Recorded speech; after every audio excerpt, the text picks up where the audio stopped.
Hello दोस्तों, कैसे हैं आप सभी। मैं कुणाल शर्मा, सोनी क्लासेस शुरू से। पिछले वीडियो में अपन ने एलसी सर्किट के लिए टोटल एनर्जी का डेरिवेशन किया था, साथ ही अपन रेजोनेंस फ्रीक्वेंसी क्या होती है इसके बारे में जाना था। अब अपन इस वीडियो में स्टार्ट कर रहे हैं अल्टरनेटिंग सर्किट अपने होते हैं, अल्टरनेटिव करंट सर्किट, उसमें पावर के बारे में। तो चलिए शुरू करते हैं वीडियो को। पावर क्या होती है? तो हमने कहा product of applied voltage and the current flow is known as the power. किसी भी सर्किट के अंदर आरोपित वोल्टता और प्रवाहित धारा का जो गुणनफल होता है, अप्लाइड वोल्टेज और करंट का जो प्रोडक्ट होता है, उसको हम क्या कहते हैं? पावर कहते हैं। पावर को लिखते हैं किससे? अपने P से। तो P होता है V into I। लेकिन अपने इस चैप्टर के अंदर वोल्टेज को E से रिप्रेजेंट कर रहे हैं, इसे हम लिख सकते हैं P E into I। Okay, that is question 1 मान लेते हैं। अपने इस अल्टरनेटिव करंट सर्किट वाले चैप्टर में जो अप्लाइड वोल्टेज है वो है E not sign omega T, और जो करंट है वो है I not sign omega t minus five. In values को इक्वेशन 1 में पुट कर दें बाय इक्वेशन 1, तो पावर का फंक्शन निकल के आता है E not sign omega t into I not sign omega t minus five. इसको आप फर्दर सॉल्व करें तो P इक्वल टू आता है E not I not sign omega t into sine omega t minus five. Okay, ये तो अपने इसको मान लेते हैं इक्वेशन नंबर 2। यहाँ से आगे सॉल्यूशन जो आप करते हैं वो दो तरह से हो सकता है। फर्स्ट ऑफ ऑल अभी अपन कर रहे हैं इंस्टेंटेनियस पावर के लिए, तो अपन इस इक्वेशन को 2 से मल्टीप्लाई और डिवाइड कर देते हैं। डिवाइड एंड मल्टीप्लाई बाय 2, तो इसका आंसर बनेगा power is equal to E not I not बटे 2 into 2 sine omega t into sine omega t minus 5। Okay, इस टर्म को वैसे भी लिख सकते हैं, imply that power is equal to E not बटा रूट 2 इनटू I नॉट बटा रूट 2। तो 2 को हम क्या लिख सकते थे? जो भी हम जानते हैं 2 को हम लिख सकते हैं रूट 2 इंटू रूट 2। ओके, तो इसको 2 मान सकते, वैल्यू बन जाएगी इसकी, तो हमने कहते हैं रूट 2 इंटू रूट 2 मान लिया। और ये जो अपन यहाँ पे टर्म है 2 साइन ए, और ये वाली टर्म जो लिख रहे हैं इसको लिख देते हैं sine into sine omega t minus 5। अब यहाँ एक अपन फॉर्मूला यूज करते हैं, जैसे फॉर्मूला आप जानते हैं 2 साइन सी इंटू साइन डी का फॉर्मूला, 2 साइन सी इंटू साइन डी का। ये फॉर्मूला आपके पास होता है cos c minus D minus cos c plus D, twice of sine c into sine D का फॉर्मूला होता है cos c minus D minus cos c plus D.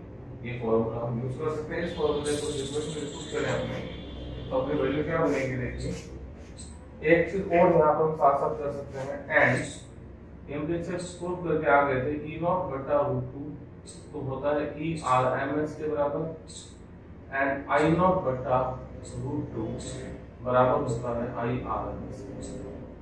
तो ये सारी वैल्यूज को यदि अपन इस इक्वेशन को 3 नंबर मान लेते हैं, इक्वेशन 3 में पुट करें बाय इक्वेशन 3, यानी कि सबसे पहले अपन ने पावर को निकाला, product of current and voltage, after that अपन ने दी वैल्यूज उसके अल्टरनेटिव सर्किट के लिए।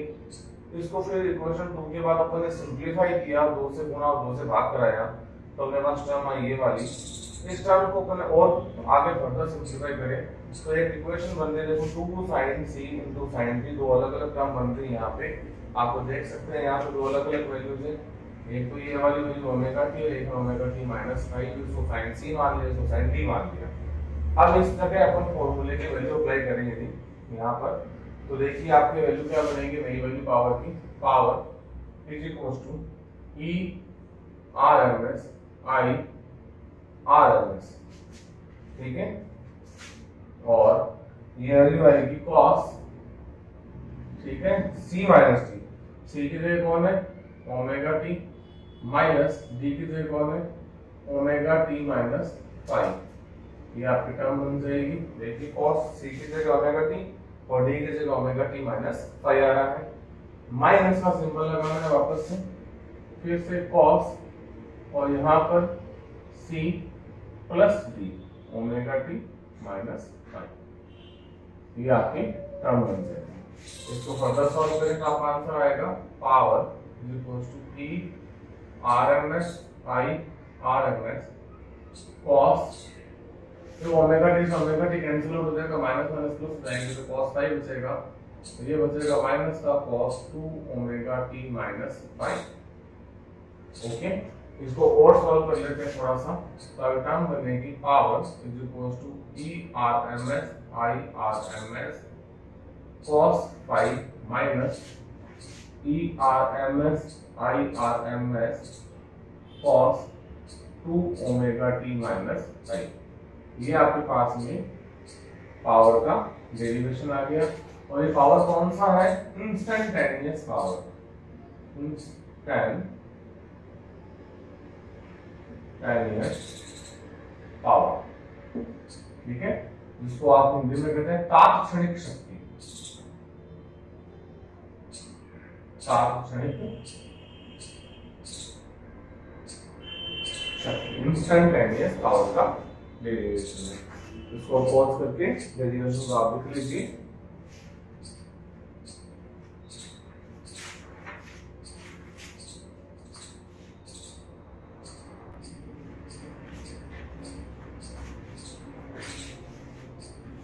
अब अपना नेक्स्ट डेरिवेशन है एवरेज पावर। कौन से बात निकालेंगे एवरेज पावर।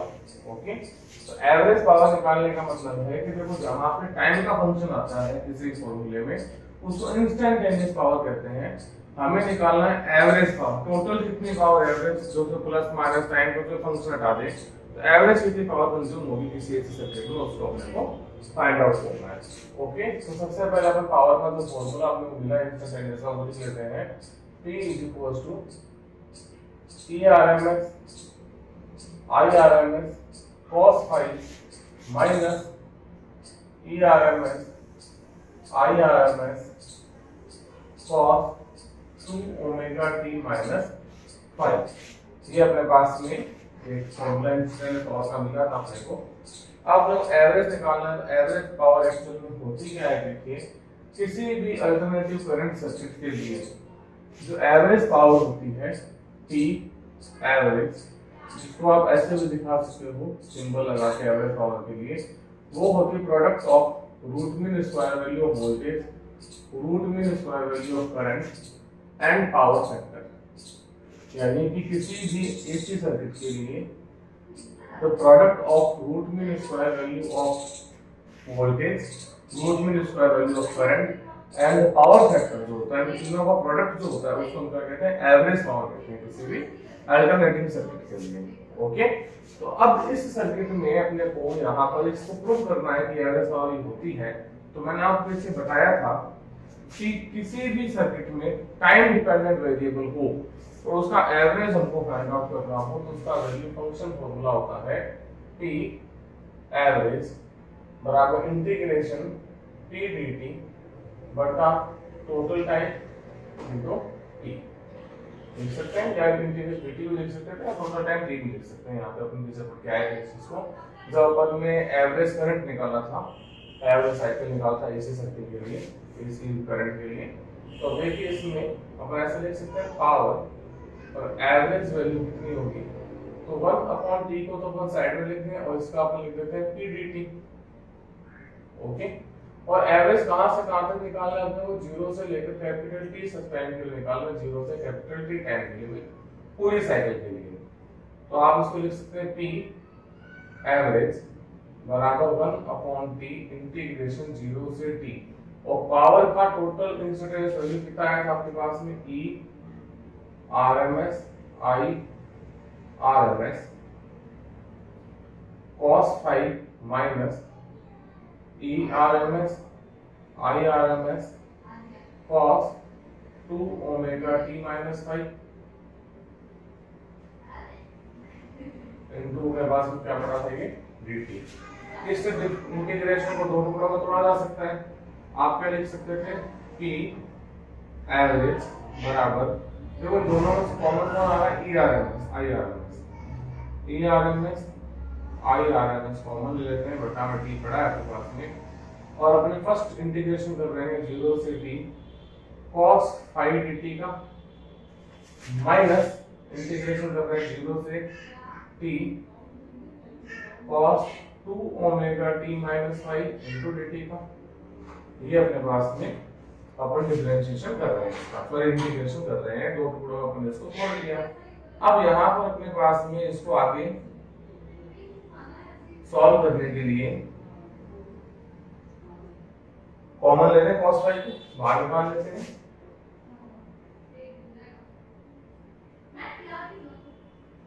ERMS IRMS बटा t cos phi integration dt 0 से t माइनस cos का इंटीग्रेशन क्या होता है अपने पास में sin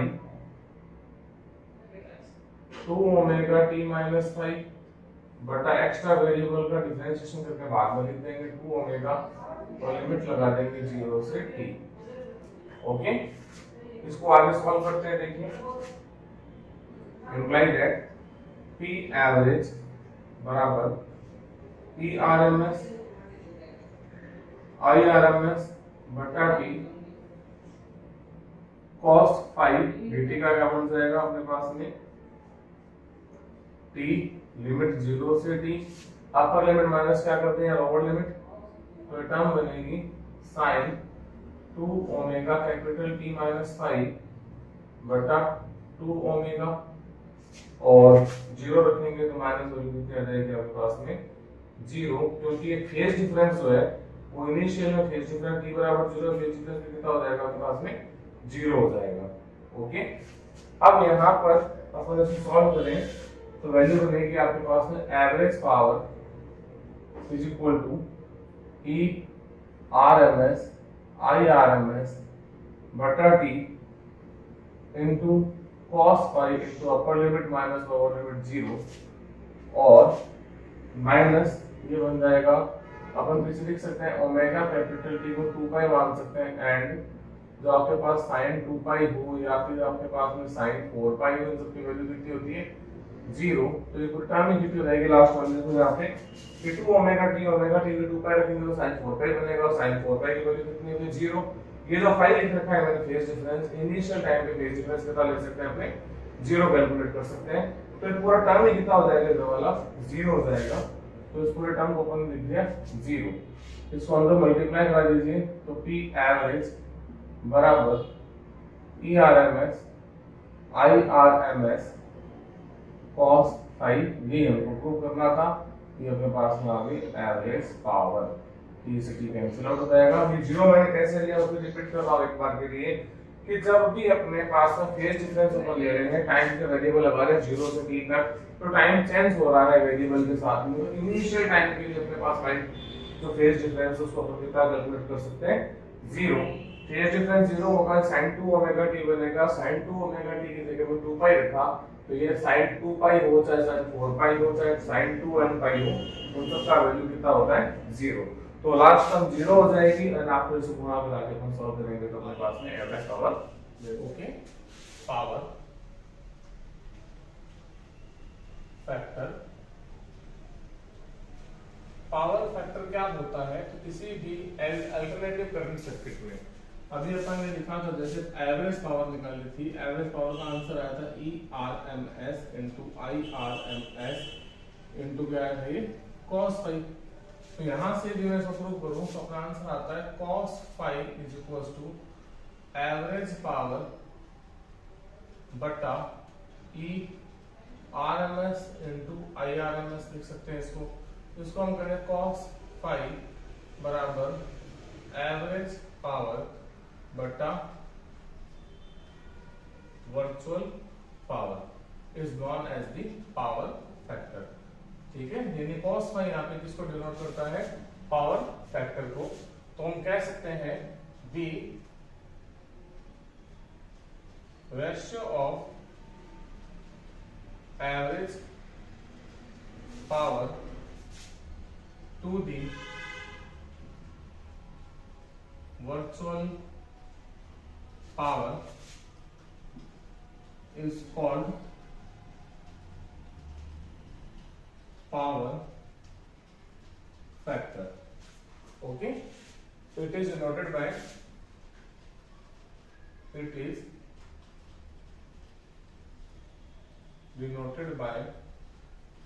cos 5. देखिए यहाँ पर अपन बोल रहे हैं कि अपने पास पावर फैक्टर क्या था, तो अपन ने बताया कि जो एवरेज पावर का अपन ने फॉर्मूला प्रूफ किया था उसके अंदर आया था RMS value of voltage RMS value of current into cos 5। यहाँ पे जो cos 5 था इसको हम बोलते हैं power factor.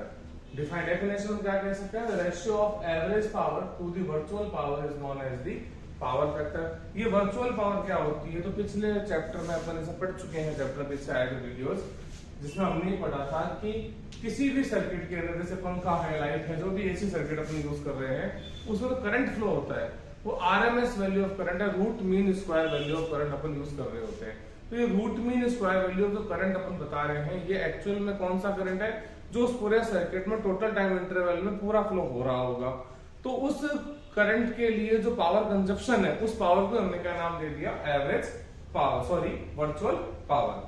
Okay, average power में क्या था, टोटल टाइम इंटरवल में कितनी पावर कंज्यूम हुई है, और ये वर्चुअल पावर कौन सी हो गई कि जो सर्किट में करंट मैक्सिमम अपने आरएमएस वैल्यू ऑफ करंट आया है, आरएमएस वैल्यू ऑफ वोल्टेज आया है, उसका जो प्रोडक्ट होगा उसको हमने नाम दे दिया यहाँ पे वर्चुअल पावर। ओके, एक डेफिनेशन इसकी और बना सकते हैं यहाँ पे पावर फैक्टर की, कि जो पावर फैक्टर cos 5 होता है ये अपने पास रेशियो के बराबर होता है R/Z के। मतलब कि किसी भी अल्टरनेटिव सर्किट के लिए अपने पास रेजिस्टेंस और इंपेडेंस का जो रेशियो होता है उसको भी हम क्या कह सकते हैं, पावर फैक्टर कह सकते हैं। For any kind of alternative circuit the ratio of resistance to the impedance is known as the power factor.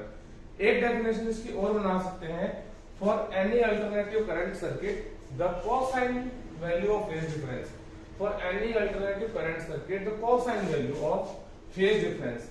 Phase difference कौन है, cos, और उसकी कोसाइन वैल्यू कौन होगी, सॉरी फेज डिफरेंस आपके पास कौन है 5, और कोसाइन वैल्यू कौन होगी cos। तो जो cos 5 है किसी भी एसी सर्किट के लिए इसको हम क्या बोलते हैं, पावर फैक्टर बोलते हैं। For any alternative current circuit the cosine value of the phase difference is known as the power factor. Okay, ये फेज डिफरेंस किसके बीच में होता है, तो ये फेज डिफरेंस होता है अप्लाइड वोल्टेज के और करंट के। ठीक है, अप्लाइड वोल्टेज और करंट, जो कोई भी ऐसी सर्किट है उसके अंदर जो अपने पास में आप वोल्टेज अप्लाई कर रहे हैं, एसी वोल्टेज दे रहे हैं, और उस सर्किट में जो करंट फ्लो हो रहा है उस करंट और वोल्टेज के बीच का जो फेज डिफरेंस अपने को मिल रहा है उसको हम बोल रहे हैं फाई, और उसका जो कॉस वैल्यू होता है उसे हम बोलते हैं cos 5। उस cos 5 को हम क्या बोल रहे हैं यहाँ पे, पावर फैक्टर। सारी चीजों को आप साथ साथ नोट डाउन भी कर सकते हैं, वीडियो को पॉज करके। विदाउट नोट डाउन की चीजें याद नहीं रहेगी, बहुत दिक्कत रहती है, इनको आप साथ साथ याद कीजिए, साथ साथ नोट डाउन भी कर लीजिए। ओके, अब नेक्स्ट टॉपिक है power loss in alternative current circuit. Power loss in alternative current circuit.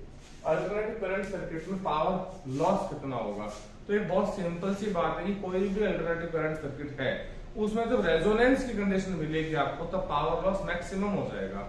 कैसे हो जाएगा, हम इसमें कह सकते हैं कि at the time of resonance, at the time of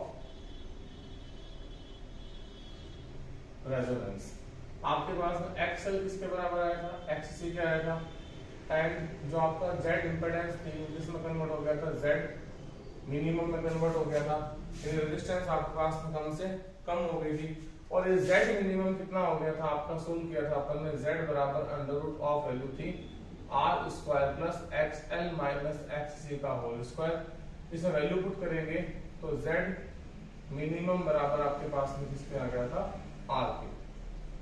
ठीक है, यानी हमने कहा कि जब भी रेजोनेंस के अंदर अपने पास रेजोनेंस कंडीशन अपने अप्लाई कर रहे थे तो एक्सएल बराबर एक्ससी था और जेड बराबर जेड मिनिमम था। जेड मिनिमम वैल्यू कितनी है आपके पास में यहाँ पे आर रेजिस्टेंस के बराबर आ जाती है।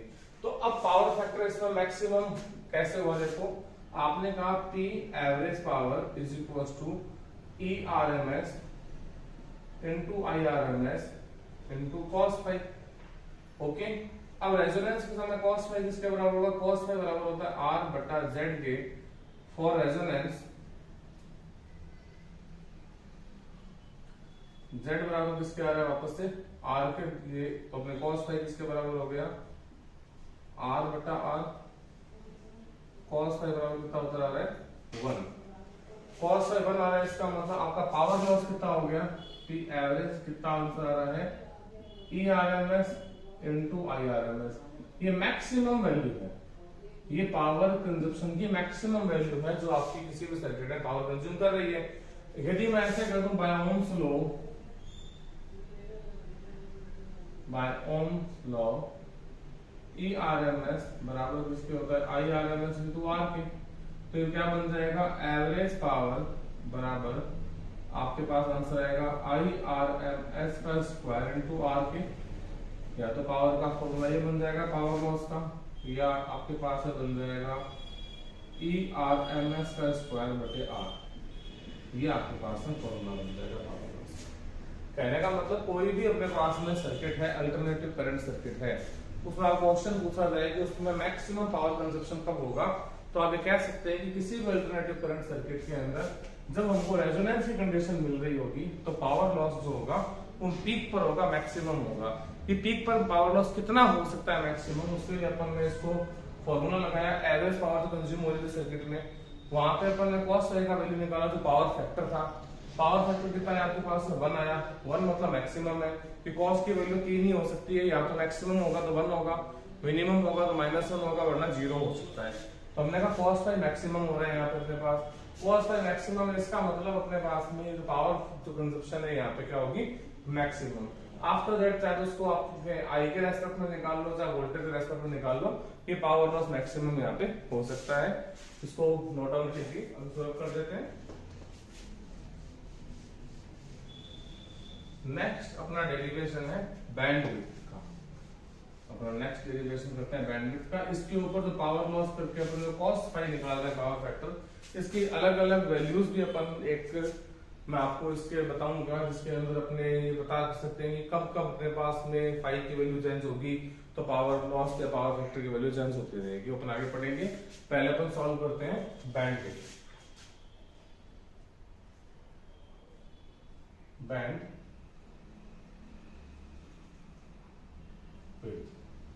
बैंडविड्थ क्या होती है?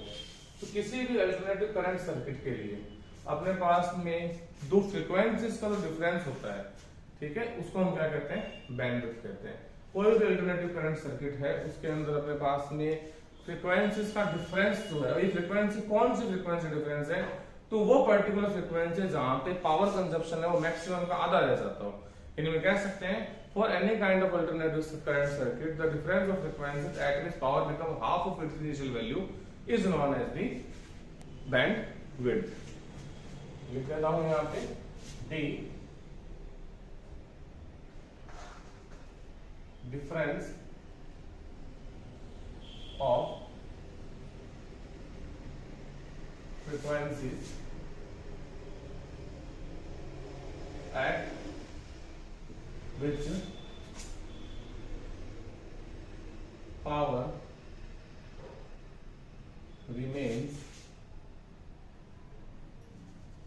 power remains half of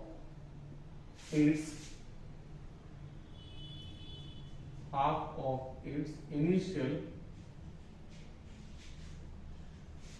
value is known as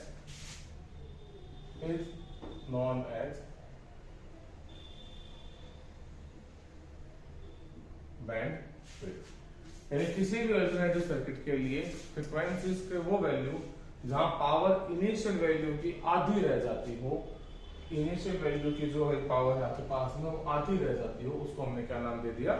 bandwidth नाम दे दिया। ठीक है, बैंडविड्थ आपकी जो होती है इसको हम लिख सकते हैं बैंडविड्थ बराबर ओमेगा 2 माइनस ओमेगा 1। इसकी यूनिट बनेगी आपके पास में हर्ट्ज, ओके, और हम ग्राफिकल रिप्रेजेंट करना चाहें बैंडविड्थ को, देखिए जस्ट ग्राफ यहां से शुरू करके ऐसा ग्राफ बनाते हैं, ये पावर के लिए है,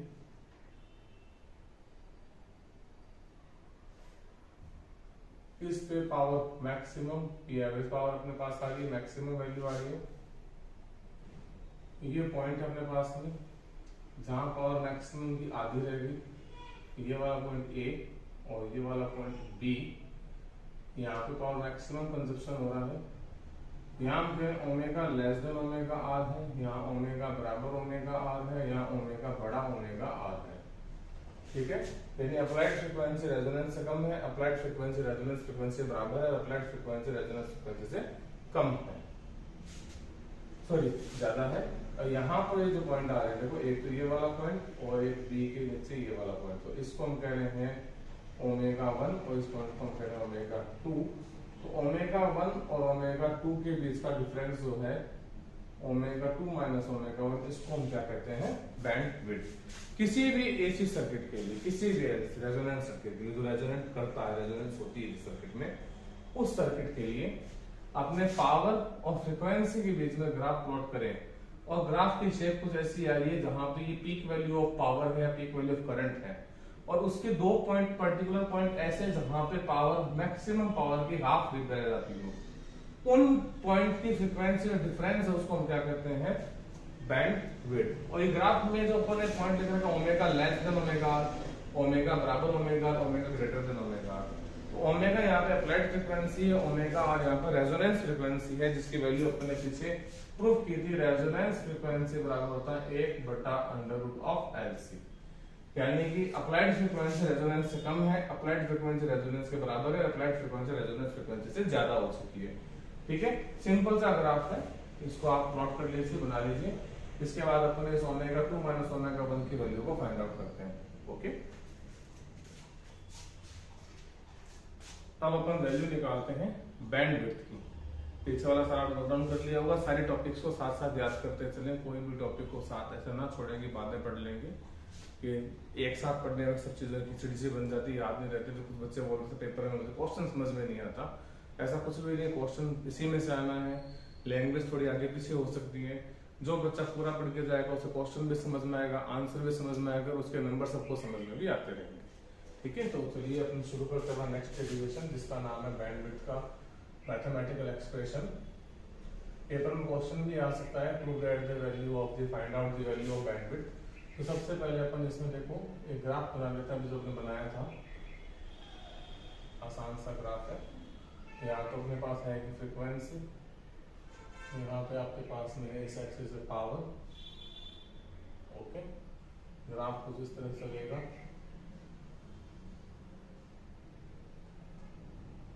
इसमें ये जो पॉइंट है आपका पर्टिकुलर, यहाँ पावर मैक्सिमम होगी, जो भी पावर है वो मैक्सिमम, मैक्सिमम एवरेज पावर ही होती है। यहाँ पर अपने पास में दो पॉइंट थे, एक पॉइंट ए था, एक पॉइंट बी था, और इस पॉइंट पे जो आपकी पावर थी वो मैक्सिमम पावर की आधी रह गई थी, और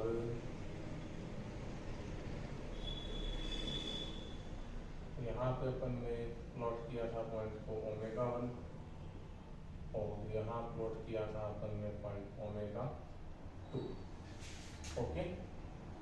अपन ने ओमेगा 2 माइनस ओमेगा 1 जो है उसको बैंडविड्थ कह रहे हैं। अपने जब कम्युनिकेशन का चैप्टर पढ़ते हैं तो वहां पे बैंडविड्थ का मतलब आता है कि वो फ्रीक्वेंसी बैंड जिसमें कोई सिग्नल हो, जिसकी कोई वैल्यू हो, जिसका कोई मान हो, जो आगे काम आ सकता हो। In the value of signal in which the data are important is known as the bandwidth, okay. तो वैसे अपने बैंड जो सिग्नल कंटेन कर रहा है, ए से लेकर बी तक का सिग्नल है, इसमें कोई वैल्यू है जो कंटेन हो रही है, वैसे कह दो सिंपल, हमने कहा the difference of frequency that is power remains half of its initial value is known as the average power, sorry bandwidth. यहाँ पर देखो ये जो पॉइंट है यहाँ पे आपका, इस जगह पर यहाँ करंट पावर मैक्सिमम है, तो करंट भी क्या होगा, मैक्सिमम होगा। तो आपने इस चैप्टर में जो मैक्सिमम करंट था उसको आई नोट से डिनोट किया, तो आई नोट बराबर आता है ई नोट बट्टा जेड, यानी कि impedance is equal to the ratio of the applied voltage to the applied current which are maximum. Okay, तो एक तो अपने इक्वेशन मैक्सिमम करंट की ये वाली हो सकती है, एक आपने ऐसे बोला आई आर एम एस बराबर ई आर एम एस बटा जेड मिनिमम। अब जब मैं इसको ऐसे कह दूं यहाँ पे कि आई आर एम एस जो है मैक्सिमम होगा, तो ये I R M S maximum कब होगा, तो जेड मिनिमम होगा। और हम जानते हैं कि जेड मिनिमम जो है वो किसके बराबर था, आर के। यानी आप लिख सकते हो I R M S maximum value बराबर है ई आर एम एस बटा आर के, इक्वेशन नंबर 2। अब देखिए ये भी मैक्सिमम करंट है, ये भी मैक्सिमम करंट है, तो दोनों इक्वेशन बराबर रख सकते हैं अपने बाय इक्वेशन 1 एंड इक्वेशन 2। हम क्या लिख सकते हैं, ई नॉट बटा जेड बराबर ई आर एम एस बटा आर। ओके, तो अपने पास में ये वैल्यू आया था, hence E R M S बराबर ई नॉट बटा रूट 2, तो इससे वैल्यू बन जाएगा ई नॉट बटा जेड बराबर ई नॉट बटा आर रूट 2। ई नॉट से ई नॉट कैंसिल आउट, तो जेड बराबर आ जाएगा आर रूट 2। ये अपन मान लेते हैं इक्वेशन नंबर कितनी आ गई, तो 3 नंबर आ जाएगी। ठीक है, जेड क्या है, एलसी, ये किसका ग्राफ था अपने पास, एलसीआर रेजोनेंस सर्किट का। और एलसीआर सर्किट के लिए इंपेडेंस कितनी थी,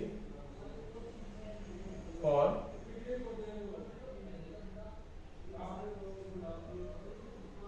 रेजोनेंस सर्किट जेड बराबर किसके होता है, R square plus XL minus XC का होल स्क्वायर पूरे का अंडर रूट। तो बाय इक्वेशन 3 वैल्यू पुट कर दीजिए, R square plus XL minus XC का होल स्क्वायर का अंडर रूट बराबर आप लिख सकते हैं आर रूट 2। ये कौन सा रेजोनेंस सर्किट था, ध्यान रखना है एलसीआर था, कि चैप्टर में अपना एलसीआर पढ़ा है उसी के लिए बात कर रहे हैं, कंफ्यूज ना हो इसके अंदर। इसका अपन बोथ साइड स्क्वायर कर लेते हैं by taking square both sides. तो इक्वेशन क्या बनेगी, R square plus XL minus XC का होल स्क्वायर बराबर 2r स्क्वायर। सॉल्व करेंगे तो कितना बनेगा, एक्सएल माइनस एक्ससी का स्क्वायर बराबर आर स्क्वायर। ये ट्रांसफर घट जाएगा, चाहे 2r square minus r square कर लो। सॉल्यूशन क्या बनेगा, एक्सएल माइनस एक्ससी का होल स्क्वायर बराबर आर का स्क्वायर। इसको आप सॉल्व करो तो ये बन जाएगा एक्सएल माइनस एक्ससी बराबर प्लस माइनस आर। अब हम जानते हैं एक्सएल क्या था, इंडक्टिव रिएक्टेंस था, जिसको हम लिखते हैं ओमेगा एल से। एक्ससी कैपेसिटिव रिएक्टेंस का समान था 1/ओमेगा सी, ये बराबर है प्लस माइनस आर। याद रखें एक्सएल जो था वो इंडक्टिव रिएक्टेंस था। किसी भी एसी सर्किट के अंदर प्योर इंडक्टर के कारण करंट फ्लो में जो अपोज हो रहा था उसको हमने इंडक्टिव रिएक्टेंस बोला, एक्सएल को ओमेगा एल लिख सकते हैं। केवल कैपेसिटर के कारण करंट फ्लो में जो अपोज हो रहा था उसको अपन ने बोला कैपेसिटिव रिएक्टेंस, को लिख सकते हैं 1/ओमेगा सी, और ये बराबर किसका था, प्लस माइनस आर के। ओके, अब यहां से इसको अपन आगे सॉल्व करें तो देखो यहाँ इस सर्किट के अंदर कि यहाँ पे रेजिस्टेंस की 2 वैल्यू है, एक प्लस का रेजिस्टेंस है, एक माइनस का रेजिस्टेंस है। जब अपने पास में करंट बढ़ रहा होता है तो रेजिस्टेंस कम होता है। तो पर्टिकुलर पॉइंट ए पे चेक कीजिए, इस पॉइंट ए पे क्या हो रहा है, करंट धीरे धीरे बढ़ रहा है, तो इसका मतलब यहाँ रेजिस्टेंस मिनिमम होना चाहिए। बी पे क्या हो रहा है, करंट कम हो रहा है, इसका मतलब रेजिस्टेंस क्या होना चाहिए, मैक्सिमम होना चाहिए। तो हम इसमें ऐसे कह सकते हैं फॉर पॉइंट ए आप लिख सकते हैं ओमेगा 1 एल माइनस 1/ओमेगा 1 सी बराबर माइनस का आर। ये आपकी हो जाएगी equation number 4। For point B omega 2l minus 1/ओमेगा 2c बराबर आ जाएगा प्लस का आर। ये आपकी हो जाएगी इक्वेशन नंबर 5। याद रखना है ये मैंने ओमेगा 1 और ओमेगा 2 कैसे माना कि पर्टिकुलर पॉइंट ए पे फ्रीक्वेंसी ओमेगा 1 है और पॉइंट बी पे फ्रीक्वेंसी ओमेगा 2 है। जब फ्रीक्वेंसी ओमेगा 1 थी तो करंट बढ़ रहा था, इसलिए अपन ने आर नेगेटिव में लिया। जब पॉइंट बी पे फ्रीक्वेंसी ओमेगा 2 हुई तो करंट घट रहा था, इसलिए मैंने रेजिस्टेंस को पॉजिटिव पर ले लिया यहाँ पे। अब अपने को क्या करना है, यहाँ से दो ट्रिक याद रखनी है। सबसे पहले दोनों इक्वेशंस को ऐड करना है। जस्ट मैं ऐसे कह दूं, by equation 4 plus equation 5 add कर दीजिए तो ओमेगा 1L माइनस 1 बटा omega 1C plus omega 2L minus 1 बटा ओमेगा 2C बराबर कितना आ जाएगा 0। ऐड करेंगे प्लस का माइनस का 0, ये क्या बनेगा देखिए ओमेगा 1 प्लस ओमेगा 2 और ये L कॉमन आ गया, माइनस का 1 बटा C कॉमन ले लेता हूँ। देखो ब्रैकेट में क्या बचेगा 1 बटा ओमेगा 1 प्लस 1 बटा ओमेगा 2 बराबर 0। इसको सॉल्व करें तो ओमेगा 1 प्लस ओमेगा 2L इसको ट्रांसफर कर दीजिए तो यह आ जाएगा 1 बटा C और एलसीएम ले लीजिए तो ओमेगा 2 प्लस ओमेगा 1 बटा ओमेगा 1 ओमेगा 2। इसमें देखिए दोनों तरफ ओमेगा 1 प्लस ओमेगा 2 से omega 1 plus omega 2 cancel out हो जाएगा। तो यहाँ से ओमेगा 1 ओमेगा 2 की वैल्यू कितनी आएगी, ओमेगा 1 इंटू ओमेगा 2 बराबर आ जाएगा 1 बटा एलसी। ये फ्रीक्वेंसी तो है, एक तो नोटिस करें रेजोनेंस फ्रीक्वेंसी बन रही है। यदि मैं कहूँ ओमेगा 1 बराबर ओमेगा 2 होता तो ओमेगा स्क्वायर बराबर 1 बटा एलसी बनता। देखिए मैं साइड में करके बताता हूँ, रफली समझना इसको। यदि मैं बराबर कहता तो 1 बटा एलसी बनता तो ओमेगा किसके बराबर था 1 बटा अंडर रूट ऑफ एलसी। ये तो रेजोनेंस फ्रीक्वेंसी थी अपने पास में। यदि मैं ओमेगा 1 ओमेगा 2 को बराबर मान लेता हूँ तो यहाँ पर वैल्यू आ गई ओमेगा 1 ओमेगा 2 की। ओके, ये वाला मान लो अपने इक्वेशन नंबर आ गई। Just an example 6 number equation मान लेते हैं। अब आप क्या करेंगे कि इक्वेशन 5 में से इक्वेशन 4 को घटा लें। Now by equation 5 minus equation 4 आराम से पहले समझें, इसके बाद में वीडियो को पॉज करके धीरे धीरे लिख सकते हैं, बहुत आसानी से समझ में आएगा। समझने पर ध्यान दें, लिखने में तो आपको समझने के बाद में लिखना है, साथ साथ लिखेंगे समझ में भी नहीं आएगा।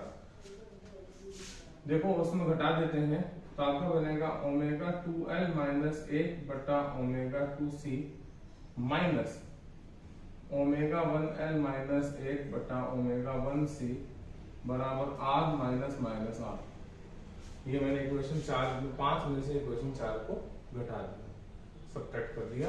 वैल्यू कितनी आएगी देखिए ओमेगा 2L माइनस 1 बटा omega 2C minus omega 1L plus का 1 बटा ओमेगा 1C बराबर कितना आ गया 2R, R plus R 2R।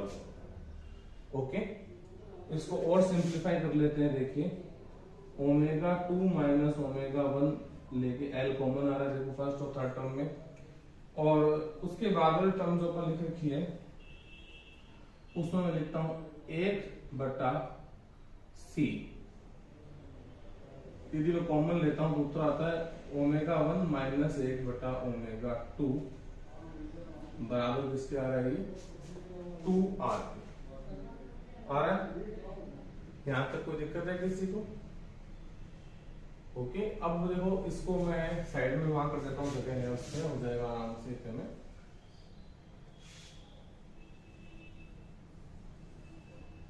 इसका बनेगा टर्म अपने पास में omega 2 minus omega 1L plus का 1 बटा C एलसीएम लेंगे तो आएगा ओमेगा 2 माइनस ओमेगा 1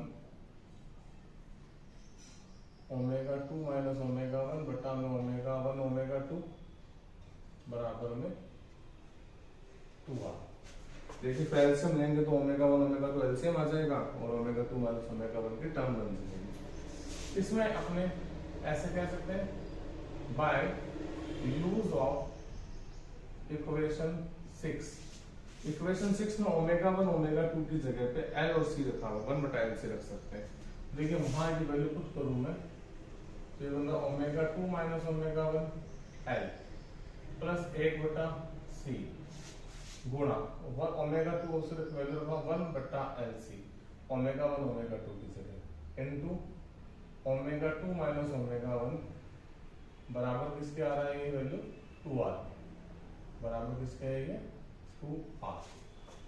ठीक है, इसमें देखिए इस सी से ये सी कैंसिल हो जाएगा, टर्म क्या बन गई आपकी omega 2 minus omega 1 L plus omega 2 minus omega 1 L बराबर 2r।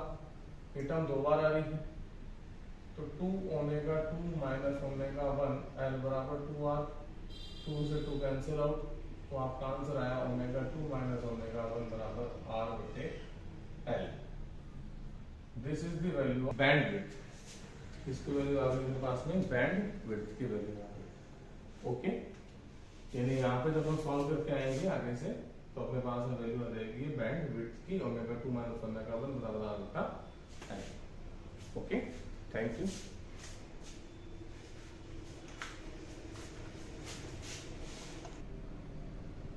आप इसको साथ साथ में नोट डाउन कर लीजिए यहाँ पे। बच्चों अपना नेक्स्ट टॉपिक है क्वालिटी फैक्टर। क्वालिटी फैक्टर बच्चों में क्या होता है, इसके पर्टिकुलर मीनिंग और तो जानने की अपनी जरूरत नहीं है फिलहाल, क्योंकि आरबीएससी और सीबीएसई बोर्ड के हिसाब से अपन इस चैप्टर को लेकर चले हैं। अभी तक अपन ने कोई ऐसा इसमें फाउंडेशन लेवल का या कोई कंपटीशन लेवल की चीज नहीं पढ़ी आरबीएसई बोर्ड और सीबीएसई बोर्ड के अंदर, कि सबसे जरूरी था बोर्ड के अंदर मार्क्स स्कोर करना, तो उसके आधार पर अपन चैप्टर को लेकर चल रहे हैं। ठीक है, तो उसके आधार पर इसके अंदर अपने पास में क्या क्या चीजें अपने पास पढ़नी है वो अपन पर्टिकुलर डेफिनेशन डेरिवेशन करते चल रहे हैं। ठीक है, तो इसके अंदर अपने पास नेक्स्ट जो टॉपिक है वो है क्वालिटी फैक्टर। क्वालिटी फैक्टर, एक क्वालिटी फैक्टर क्या होता है, उसको लिखते हैं QC। तो ये क्या होता है, resonance frequency,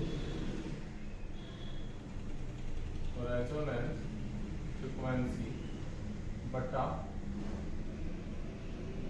bandwidth. The ratio of resonance frequency and the bandwidth is known as the quality factor. Simple definition कर रहे हैं, what do you mean by quality factor. तो मैं कह देंगे for any LCR circuit the ratio of resonance frequency to the bandwidth is known as the quality factor. It is denoted by capital Q। Okay, इसका यदि हम variable निकालें तो देखो Q बराबर रेजोनेंस फ्रीक्वेंसी कौन थी, ओमेगा R से लिखते हैं। बैंडविड्थ की वैल्यू कितनी थी, ओमेगा 2 माइनस ओमेगा 1 है। अपने पास ओमेगा 2 माइनस ओमेगा 1 किसके बराबर था, R बटा L के। तो क्वालिटी फैक्टर क्या बन जाएगा, रेजोनेंस फ्रीक्वेंसी बटा R बटा L। ये अपने पास में वैल्यू बन जाएगी। यदि मैं ऐसे कह दूं कि रेजोनेंस फ्रीक्वेंसी होती है 1/√LC, तो क्वालिटी फैक्टर की वैल्यू क्या बनेगी, तो Q बराबर 1/√LC इंटू L बटा R। इसको मैं ऐसे लिख सकता हूँ Q बराबर 1/√L into √C into √L into √L बटा R। रूट एल को रूट एल से गुणा करेंगे L बन जाएगा, इस रूट एल से ये रूट एल कैंसिल आउट हो जाएगा, तो क्वालिटी फैक्टर की वैल्यू आएगी 1/R √L बटा C। ये भी किसकी वैल्यू है, क्वालिटी फैक्टर की। तो किसी भी LCR सर्किट के अंदर अपने रेजोनेंस फ्रीक्वेंसी और बैंडविड्थ का जो रेशियो होता है उसको हम बोलते हैं क्वालिटी फैक्टर। फॉर्मूलाज क्या क्या बन सकते हैं, omega R in resonance frequency बटा बैंडविड्थ ओमेगा 2 माइनस ओमेगा 1, या फिर हम इसे ओमेगा 2 माइनस ओमेगा 1 की वैल्यू पुट कर दें तो क्वालिटी फैक्टर बनेगा omega resonance frequency into L बटा R। एल यहाँ पे इंडक्टेंस है। यदि ओमेगा R रेजोनेंस फ्रीक्वेंसी की वैल्यू रख दे 1/√LC, तो आपका आंसर बनता है Q बराबर 1/R √L बटा C। L यहाँ पे इंडक्टेंस है, C यहाँ पे कैपेसिटेंस है। ओके, एक अपन कुछ ऐसे भी डिफाइन कर सकते थे कि voltage drop across L, voltage drop across inductor coil and applied voltage का जो रेशियो होता है उसको भी क्वालिटी फैक्टर कह सकते हैं। कैसे, मैं Q is equal to voltage drop across L बटे अप्लाइड वोल्टेज। तो Q बराबर इस इंडक्टर के अक्रॉस वोल्टेज ड्रॉप कितना होगा, I नॉट XL होगा बटा अप्लाइड वोल्टेज कितना था, I नॉट R, ये कट जाएगा। तो Q बराबर आपके पास आ गया XL बटा R। तो Q बराबर हम कह सकते हैं ओमेगा L बटा R। ये बना सकते हैं फॉर्मूला, लेकिन एक्यूरेट फॉर्मूला कौन सा है यहाँ पे, ये वाला ही अपना फॉर्मूला, ठीक है। जहां ऊपर रेजोनेंस फ्रीक्वेंसी का बैंडविड्थ के साथ जो रेशियो निकल के आता है उसको हम क्या कहते हैं, क्वालिटी फैक्टर कहते हैं। ओके।